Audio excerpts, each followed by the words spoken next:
حتما بیاین ناهارخوران گرگان لذتشو ببرید. درست میگم دخترم؟ بله. اینی همه آش و باقالا و مردم نشستن دارن لذت میبرن. شب‌های زمستانی ناهارخوران جاتان خالی. هم هوا سرده هم خیلی قشنگه اینجا. جمعیت مردم هم که میبینید اومدن اینجا نشستن دارن باقالی و آش میزنن. جاتون خالی، جاتون خالی.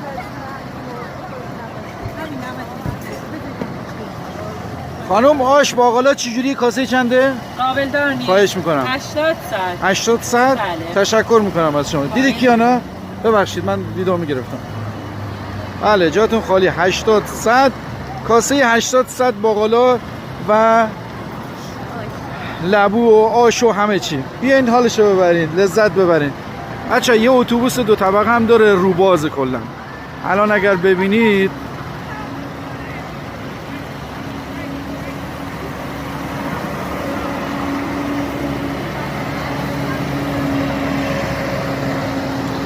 این برنامه هر شب مردمه که میان اینجا استفادهش میبرن لذت میبرن. جاتون خالی. تشریف بیارید گرگان، ما در خدمت شما هستیم. اینم بزنم. دوستان اون آشی که قولشو بهتون دادم الان این خانم محترم برامون کشید. چقدر هم قشنگ، چقدر هم زیبا، قطعا خیلی هم خوشمزه. حتما بیاین ناهارخوران استفاده کنید، لذت چه ببرید.